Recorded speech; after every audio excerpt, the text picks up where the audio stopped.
Nós vamos ler esse texto da Palavra de Deus. Convido você a acompanhar comigo, faremos a leitura. Diz assim: Caminhando Jesus viu um homem cego de nascença, e os seus discípulos perguntaram: Mestre, quem pecou, este ou seus pais, para que nascesse cego? Respondeu Jesus: Nem ele pecou, nem seus pais, mas foi para que se manifestem nele as obras de Deus. É necessário que façamos as obras daquele que me enviou enquanto é dia. A noite vem quando ninguém pode trabalhar. Enquanto estou no mundo, sou a luz do mundo. Dito isto, cuspiu na terra, tendo feito lodo com a saliva, aplicou aos olhos do cego, dizendo-lhe: Vai, lava-te no tanque de Siloé, que quer dizer enviado. Ele foi, lavou-se e voltou vendo. Então os vizinhos e os que dantes o conheciam de vista como mendigo perguntavam: Não é esse o que estava sentado pedindo esmolas? Uns diziam: É ele. Outros: Não, mas se parece com ele. Ele mesmo, porém, dizia: Sou eu. Perguntaram-lhe, pois: Como te foram abertos os olhos? Respondeu ele: O homem chamado Jesus fez lodo, untou-me os olhos e disse-me: Vai ao tanque de Siloé e lava-te. Então fui, lavei-me e estou vendo. Disseram-lhe, pois: Onde está ele? Respondeu: Não sei. Levaram, pois, aos fariseus o que dantes fora cego, e era sábado o dia em que Jesus fez o lodo, e lhe abriu os olhos. Então os fariseus, por sua vez, lhe perguntaram: Como chegar a ver? Ao que eles respondeu: Aplicou lodo aos meus olhos, lavei-me e estou vendo. Por isso alguns dos fariseus diziam: Esse homem não é de Deus, porque não guarda o sábado. Diziam outros: Como pode um homem pecador fazer tamanhos sinais? E houve dissensão entre eles. De novo perguntaram ao cego: Que dizes tu a respeito deles, visto que te abriu os olhos? Que é profeta, respondeu ele. Não acreditaram os judeus que ele fora cego e que agora via, enquanto não lhe chamaram os pais. E os interrogaram: É este o vosso filho, de quem dizeis que nasceu cego? Como, pois, vê agora? Então os pais responderam: Sabemos que esse é o nosso filho, e que nasceu cego, mas não sabemos como vê agora, ou quem lhe abriu os olhos, também não sabemos. Perguntai a ele, idade tem, e falará por si mesmo. Isso disseram seus pais, porque estavam com medo dos judeus, pois estes já haviam assentado que se alguém confessasse ser Jesus o Messias ou Cristo, fosse expulso da sinagoga. Por isso é que disseram os pais: Ele idade tem, interrogai-o. Então chamaram pela segunda vez o homem que fora cego e lhes disseram: Dá glória a Deus, nós sabemos que esse homem é pecador. E ele retrucou: Se é pecador, não sei. Uma coisa eu sei, eu era cego e agora vejo. Perguntaram-lhe, pois: Que te fez ele? Como te abriu os olhos? E ele lhes respondeu: Já vou-lo disse, não atendestes. Por que quereis ouvir outra vez? Porventura quereis vós também tornar-se seus discípulos? Então o injuriaram e lhe disseram: Discípulo dele és tu, mas nós somos discípulos de Moisés. Sabemos que Deus falou a Moisés, mas deste homem nem sabemos de onde ele é. Respondeu-lhes o homem: Nisto é de estranhar que vós não sabeis de onde ele é. E contudo me abriu os olhos. Sabemos que Deus não atende a pecadores, mas pelo contrário, se alguém teme a Deus e pratica a sua vontade, a este atende. Desde que há mundo, jamais se ouviu que alguém tenha aberto os olhos a um cego. Se este homem não fosse de Deus, nada poderia ter feito. Mas eles retrucaram: Tu é nascido todo em pecado e nos ensinas a nós mesmos? E o expulsaram. Ouvindo Jesus que o tinha expulsado, encontrando-lhe, perguntou: Crês tu no Filho do Homem?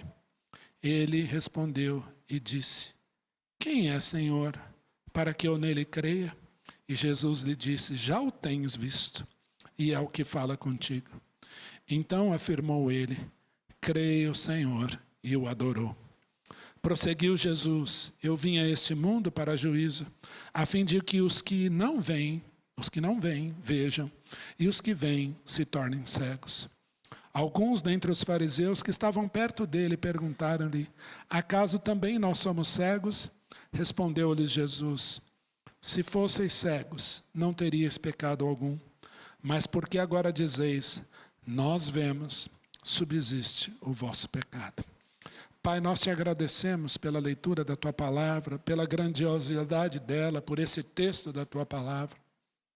Nós te louvamos porque Jesus é bom, porque Jesus é Deus e nos ensina a palavra. Obrigado porque lemos aqui uma história tão rica, de uma cura tão extraordinária, de um Deus que abriu os olhos dos cegos. Bendito seja o teu nome. Fala conosco, Senhor, nos ensine a tua palavra. E fazemos essa oração no nome amado, querido, de nosso Senhor e Salvador Jesus Cristo. Amém. Amém. Nós podemos dividir um pouquinho essa história, né, em algumas partes. Se você estivesse aqui comigo, né, isso fosse uma série, nós poderíamos maratonar aqui em 4, 5 blocos e assistir essa história tão rica, essa história tão bonita. Jesus curou um cego de nascença. Quando nós olhamos para esse texto, para essa narrativa aqui, nós tentamos entender algumas coisas e fazemos algumas perguntas. Primeiro bloco aqui, era um cego de nascença. Ele nasceu cego. Então você imagina uma criança nascer cega. Ele não se tornou cego, por exemplo, como Bartimeu, ao meio do caminho, que disse: Senhor, eu quero voltar a ver. Né? Não, ele nasceu nessa situação. O cego era de nascença. Então, você imagina uma criança que nunca viu a luz, que nunca viu as cores, nunca viu um pássaro, nunca viu uma flor, nunca viu um rio, nunca viu crianças brincando. Essa era a situação dele, cego de nascença. E como cego, talvez tinha uma sensibilidade auditiva maior, ele ouvia bem, ele sentia cheiro, ele tinha maior sensibilidade nas mãos. Eu tive o privilégio, nos 18 anos que eu trabalhei, né, como professor de ensino religioso, de ter 3 alunas, meninas, nessa situação. Né? Você fala privilégio? Foi porque para mim foi uma escola muito grande, eu aprendi bastante com elas. E uma delas, muito querida, às vezes assiste o nosso culto. Estela, não sei se você está me ouvindo aqui, um abraço para você. Né? E eu lembro uma vez, a Estela ganhou um prêmio de melhor fantasia, ela tinha que ir, né, buscar aquele prêmio, né, era um dia, uma gincana, ela estava toda bonita, e me leva lá na frente. Eu saí correndo de mão dada com ela, quando chegou na escada eu continuei e ela ficou. Né? Aí eu falei: você não viu a escada? Ela gritou e falou: claro que não, eu sou cega. E começou a dar risada e eu também. Né? Então, a gente aprendia muito. E eu lembro de uma delas dizer assim: me falaram que você é careca, é verdade? Eu falei: não, isso é uma lenda. Ela: deixa eu ver. E veio assim, na minha careca. Como é que ela via? Com o toque. Né? Então, são histórias assim que a gente viveu, de aprender. Né? E eu fico imaginando esse problema de nascença. Quando a gente imagina, e aqui eu apelo sempre aos médicos, né, tentando imaginar o cérebro de uma pessoa cega de nascença. Né? Será que existia uma memória visual ali naquele cérebro? Por quê? Eu estou olhando para o Marcos Dumbra, eu sei que é o Marcos Dumbra, porque a minha mente, desde 1980, sabe quem é Marcos Dumbra quando nós nos conhecemos. Se eu encontrar o Marcos na rua, né, eu irei vê-lo, essa informação vai vir para o meu cérebro: esse é o cara que você conheceu em 1980, lá em São José do Rio Preto, no acampamento Peniel. Pronto, essa informação está aqui. E é assim que nós nos identificamos, existe uma memória aqui. Tá certo? E aquela pessoa que nunca viu, como é que fica isso? Então, seu cérebro talvez jamais teria trabalhado a ideia ou o conceito de imagem. Eu creio que não. Né?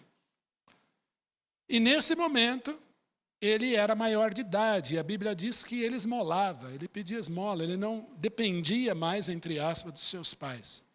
Se fosse brasileiro, ele seria maior de 18, se fosse americano, maior de 21, mas no costume judaico, provavelmente, esse homem tinha lá cerca dos seus 30 anos. Era maior de idade, esmolava, e ali, então, ele pedia ajuda. E houve ali, então, o momento do encontro com Jesus. Nesse encontro com Jesus, um dilema. os discípulos perguntam, por que ele é assim? Por que ele nasceu assim? Não é essa a pergunta? Às vezes você está olhando em algum lugar, né? A Jordânia, obrigado Jordânia, mestre, quem pecou ele ou seus pais para que nascesse cego? Por que ele é assim? A culpa é dele, a culpa é dos pais? Provavelmente os discípulos pegaram, né, aquele texto em que o Senhor dizia que visitaria a geração dos que o amam e também daqueles que pecam contra ele. Por que ele é assim? A culpa é dos pais? A culpa é dele? E a resposta de Jesus ela é maravilhosa. É para que nele se manifeste a glória de Deus. Para que nele se manifeste a glória de Deus. É muito bonito Jesus já de cara dizer quem ele é aqui. E o que ele é capaz de fazer. Olha o que Jesus vai dizer no versículo 4. É necessário que façamos as obras daquele que me enviou enquanto é dia, a noite vem quando ninguém pode trabalhar. 5. Enquanto estou no mundo, quem Jesus diz que ele é? A luz do mundo. Então Jesus diz aqui quem ele é. Eu sou a luz do mundo. E eu trabalho. Eu vim para trabalhar, eu vim para isso. Enquanto estou no mundo, eu sou a luz do mundo. Enquanto está dia, eu trabalho. Há um encontro de Jesus com aquele homem. Eu fico muito feliz quando eu leio isso. Jesus diz quem ele é e Jesus diz o que ele veio fazer. E para ratificar, não retificar, ratificar, mostrar quem Jesus é, o que ele vai fazer. E ali aquele cego não pediu nada, ao contrário de Bartimeu, que gritava cada vez mais alto, ele está ali esmolando. Jesus vai até ele e faz isso aqui, ó.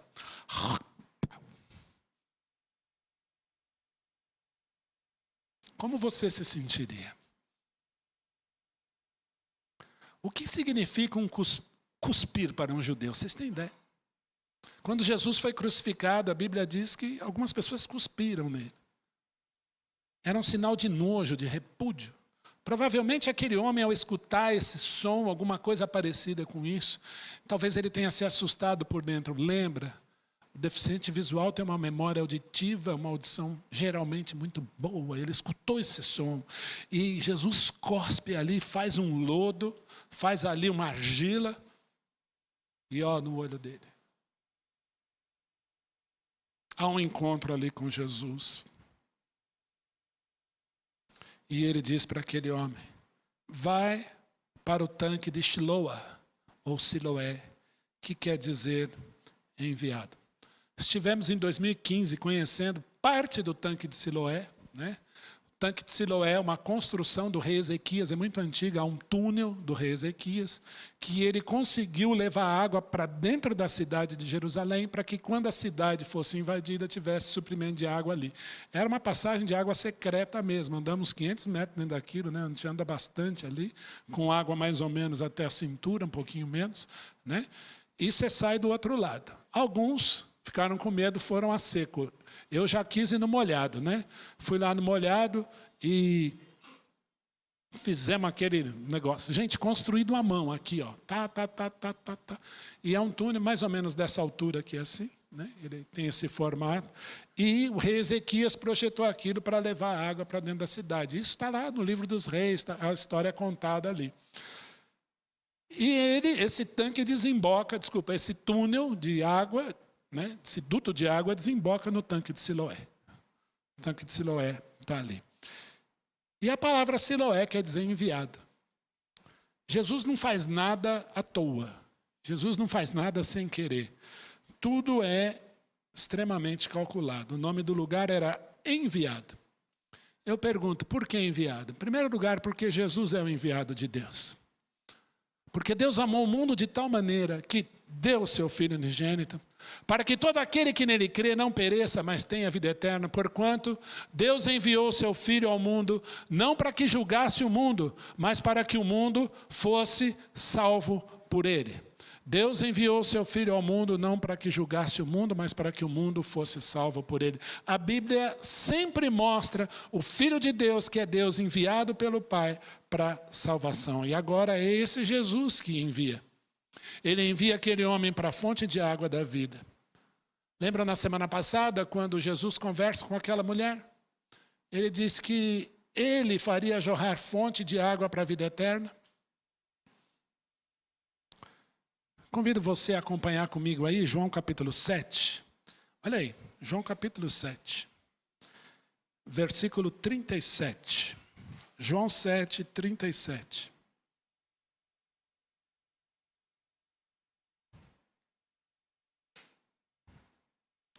No último dia, o grande dia da festa, que festa? Se você ler algumas páginas para trás, era a festa de Sucot, festa dos tabernáculos. Levantou-se Jesus e exclamou: se alguém tem sede, venha a mim e beba. Cantamos isso aqui, né? Quem crê em mim, como diz a Escritura, do seu interior fluirão rios de água viva. E isto Jesus disse com respeito ao Espírito que haviam de receber os que nele crescem, pois o Espírito até esse momento não fora enviado, porque Jesus não havia sido ainda glorificado. Aquele que crê em mim, do seu interior fluirão rios de água viva. A água da vida que é Jesus mata a sede. Nós vamos levar essa mensagem para a rua aqui. Mas também cura, mas também traz vida. E Jesus empreende naquele cego de nascença uma cura espetacular. Ele recria os olhos de um cego. Ele é o Criador, mas ele é aquele que recria. Eu acho muito interessante, aquele moço nasceu sem ver. Jesus cospe no chão e do barro, matéria-prima, da terra que ele usou para criar o primeiro homem, Adão, ele recria os olhos daquele cego, lava e ele voltou vendo. E por que eu falo que essa cura é espetacular? Primeiro, ele voltou vendo. Segundo, Ion Morato Ferreira da Costa. RG 3046 reticências, CPF e lá vai. A memória visual desse homem foi curada, ou estabelecida, ele nunca teve. Ele não sabia quem era seu pai, quem era sua mãe, ele nunca tinha visto o pai e a mãe. Ele nunca tinha visto uma flor, um passarinho, um rio, como eu disse aqui. E aí então, Jesus atua na criação dos olhos dele, daqueles olhos que nunca enxergaram, mas também toda a sua memória visual. Jesus atua aqui nele também. Jesus é o Deus que cria, mas também é o Deus que recria. E aí vem os céticos. Qual o primeiro dos céticos? Os fariseus. É Shabat, é sábado, não pode curar no sábado. E o povo começa a dizer, é ele? Não, não é ele, é aquele que esmolava? Não sei, parece com ele, mas não é ele. Aí ele diz, sou eu. Aí eles começam a ficar bravos com ele, mas como é que cura no sábado? Ele não é de Deus, como é que cura no sábado? Perguntam uma vez, o que aconteceu? Então, ele cuspiu no chão, fez barro, pôs meu olho, mandou ir para Siloé, eu fiz, voltei vendo. Mas como é que foi isso? Então, eu já disse, ele cuspiu no chão, mandou passar aqui, né, passou aqui nos olhos aquele barro, mandou eu lavar em Siloé, eu fui em Siloé, voltei, estou vendo. Onde é que ele está? Não sei, eu nunca vi ele.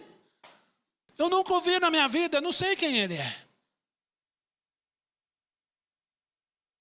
Chama os pais. É esse seu filho? É. E como é que ele está vendo? Não sei, ele tem idade, eu estou com medo de ser expulso da sinagoga. Sabe o que era ser expulso da sinagoga? É perder direito de cidadania. Uma pessoa expulsa da sinagoga, não podiam falar nem bom dia com eles, eles cuspiam no chão de verdade, era uma pessoa odiada, expulsa. É esse seu filho? É, ele tem idade, pode perguntar para ele. Então, eles voltam para o cego de nascença. Perguntam tudo de novo. É interrogatório mesmo. O que aconteceu? Mas eu já disse.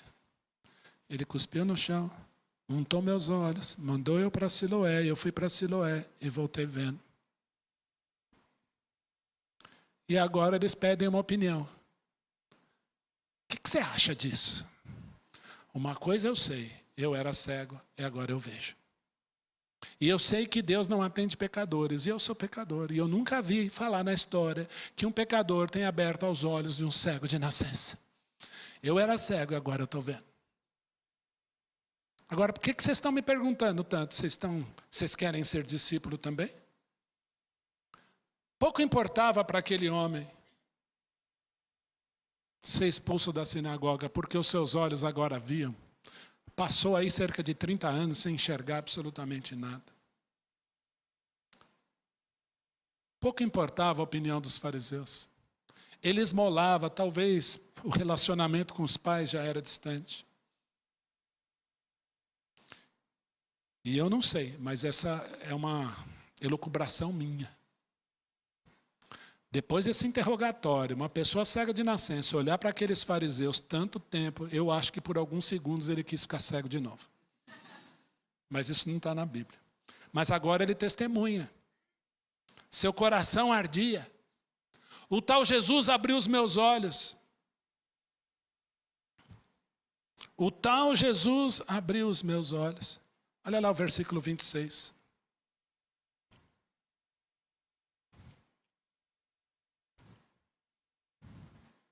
Que te fez ele? Como te abriu os olhos? Ele lhes disse, já vos disse. Por que quereis ouvir outra vez? Vocês querem tornar discípulos dele também? Então o injuriaram e lhe disseram, discípulo deles é tu, nós somos discípulos de Moisés. Sabemos que Deus falou a Moisés, nós somos seguidores da Torá, mas esse homem não sabemos nem quem é. E ele responde, nisso é de estranhar que vós não saibais de onde ele é. Contudo, ele abriu os meus olhos. Sabemos que Deus não atende a pecadores, mas pelo contrário, se alguém teme a Deus, pratica a sua vontade, a este atende.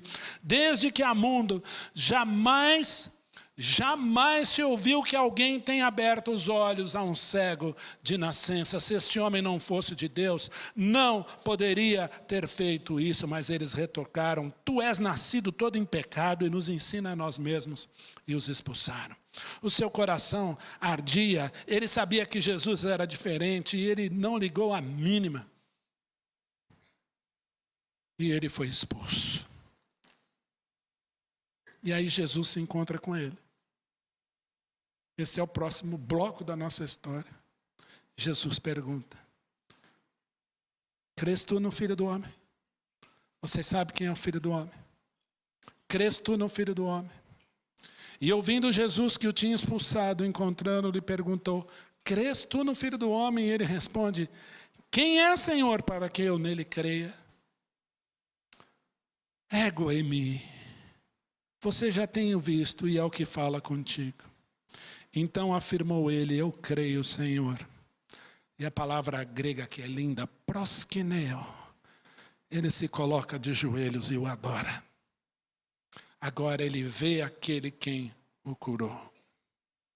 Jesus se revela e ele o adora.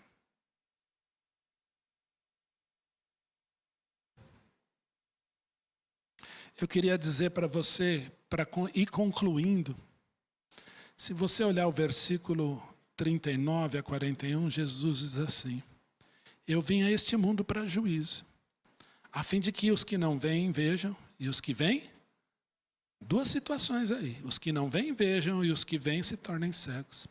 Alguns dentre os fariseus que estavam perto dele perguntaram-lhe, acaso também nós somos cegos? E eu vejo aqui um certo sarcasmo. Respondeu-lhe Jesus, se fosseis cegos não teríeis pecado algum, mas porque agora dizeis, nós vemos, subsiste o vosso pecado. Eu quero dizer para você que a sua história com Jesus pode salvar a muitos. O seu relacionamento com Cristo, quem Jesus é para você, pode salvar muita gente. Nós transformamos algumas dessas histórias até em livro.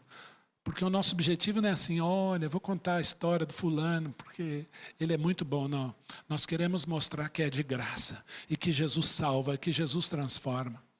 E o nosso desejo, quando nós fizemos esse livro, assim, que as nossas histórias vividas aqui alcancem outras histórias lá fora, e outras pessoas cheguem para próximo de Jesus. Porque aqui eu tenho certeza que alguém viveu luto, talvez vá viver.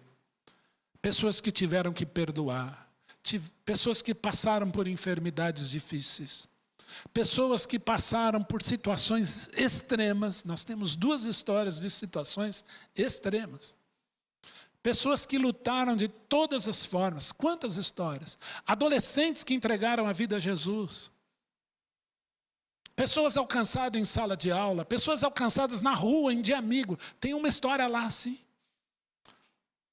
Por que nós estamos contando isso? Porque a sua história pode salvar a muitos, mas infelizmente também condenar a outros. Há pessoas que não querem. Jesus disse, vós sois a luz do mundo. Não te mandei eu, Jesus disse a Josué, sê forte e corajoso, não temas nem te espantes, porque o Senhor, o teu Deus, é contigo por onde quer que andares. Ide por todo mundo e pregai o evangelho a toda criatura. Por que nós vamos para a rua? Ah, é para manifestar os eleitos de Deus? Não, é porque Jesus mandou. Ide, vá, pregue, faça discípulos, ensine a palavra, alcance pessoas. É para isso que nós vamos. Quando Jesus multiplicou os pães, 12 cestos, sobraram 12 cestos, um para cada discípulo. Jesus fala o quê? Multiplique também. Agora é a sua vez de distribuir. Meu Jesus, que a minha história edifique a tua igreja, mas alcance pessoas. Uma pergunta aqui, quem aqui tem por hábito? Falhou uma vez ou outra, mas vem à escola dominical, só para eu ter uma ideia. Pode levantar a mão bem alta. Isso, agora o tio está vendo. Quem aqui é edificado pelas devocionais? Eu sou muito edificado pelas devocionais. A Estela fez uma devocional aqui que eu falei, ela é igual vôlei, né? Tem o levantador, é aquele que corta. Sabe aquela levantada perfeita? Falei, uau, domingo que vem ela é minha, olha o que a Estela fez. Já cheguei, chabão, né? Por quê? Que edificante, gente. A devocional da Carol hoje. Que edificante. Gente, o Elbert jantou, não precisa mandar lá comida para ele. Foi uma bênção. Como nós crescemos aqui quando nós contamos histórias um para o outro do que Jesus fez na nossa vida. Tudo que Deus permite a gente viver é para que pessoas conheçam a Jesus. O testemunho desse homem foi espetacular. Alguns anos atrás, e caminhando para o fim, eu li um livro chamado Pai, Onde Estão Seus Filhos? Era um casal, eles frequentavam as testemunhas de Jeová, e o filho nasceu com os pés para dentro, assim. A criança nasceu, eu não sei o nome da patologia, mas eles tinham os pezinhos para dentro. E aí aquele casal, ao ver aquela criança, para quem não sabe dessa religião, eu posso falar, né? Meus pés já estiveram lá. Eu posso dizer que eles nem encorajam as pessoas a terem filhos, porque a nova ordem está chegando, então para que ter filho agora? Né? Então muitos casais se abstêm de terem filhos. Isso está nas literaturas dele, principalmente as mais antigas, para consulta. Mas nasceu aquela criança. E ao olharem a situação daquela criança, os pais pediram cura. Eles oraram e pediram que Deus curasse aquela criança. De uma forma espetacular, foram ao berço no dia seguinte, os pés da criança perfeita. Ao contarem para a liderança o que Jeová tinha feito, eles foram expulsos da religião. E aí então ele escreve aquele livro chamado Pai, Onde Estão Seus Filhos? E quando eu li aquele livro, aquilo mexeu muito comigo. Deus não precisa de ninguém para ser quem Ele é, para fazer o que Ele quer fazer. Você pode viver uma história com Jesus. Nós estamos, via presbitério, via igreja, enviando um casal para um lugar bastante inóspito. Eu não posso dizer o nome aqui. Mas um país onde a obra de Deus, a obra do Senhor Jesus é proibida. Proibida. Literalmente proibida. Estiveram nesse país há pouco tempo atrás, fazendo um trabalho de reconhecimento, e eles serão enviados ao campo sem perspectiva de volta e sem comunicação com a família, porque não podem saber que há um casal indo para um país onde a obra do Senhor é proibida. Então quem assina aí, recebe reportagens, orações, portas abertas e outros ministérios, sabem que alguns países são difíceis.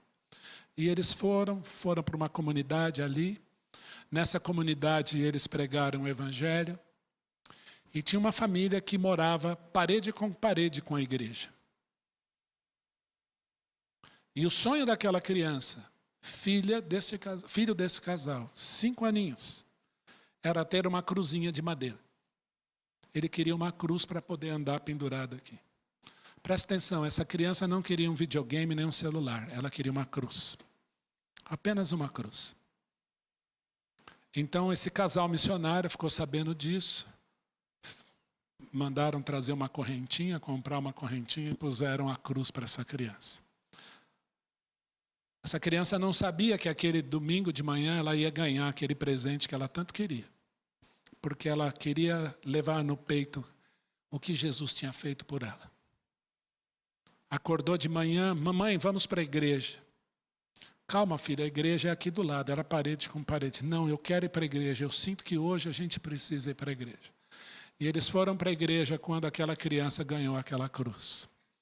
Eu vou repetir, aquela criança não queria um iPhone, não queria um videogame, ela só queria uma cruz.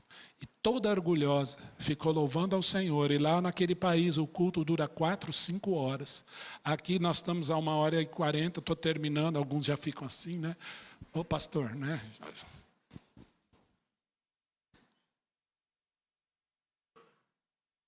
E aquela criança louvava com aquela cruzinha aqui. E aí a missionária perguntou para a mãe, mas isso não é um problema? Vocês não podem ser mortos? E aquela mãe disse, o meu filho tem 5 anos e já está pronto.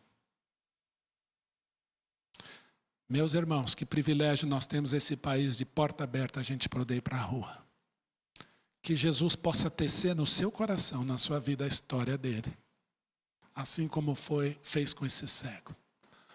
Para que você alcance a muitos. A sua história, simples ou não, pode alcançar muitos. Que Deus o abençoe. Que Deus use a sua vida para louvor da sua glória. Amém? Pai, nós te agradecemos por esse dia, obrigado por esse tempo. Obrigado porque há um Deus que cuida de nós. Louvado seja o teu nome, Pai. Por histórias, Senhor, que o Senhor nos permite viver. E queremos, Senhor, viver para Ti.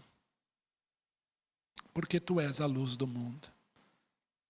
Pai, nesse instante eu quero orar. Oro, Senhor, em nome de Jesus, pela vida da Estela. Que o Senhor fale ao coração dela, Senhor. Que Jesus é a luz do mundo e a ama. Oro, Senhor, pela vida dos nossos irmãos aqui da IPBI. Obrigado porque no coração, na vida de cada um, o Senhor está mostrando que o Senhor está às portas, que Jesus está voltando, não falta muito. Mas que enquanto isso, estejamos, Senhor, aos teus pés, dizendo, eis aqui a minha vida, usa-me, Senhor, para louvor da tua glória. Oramos, agradecemos, no nome do Senhor Jesus. Amém, Senhor.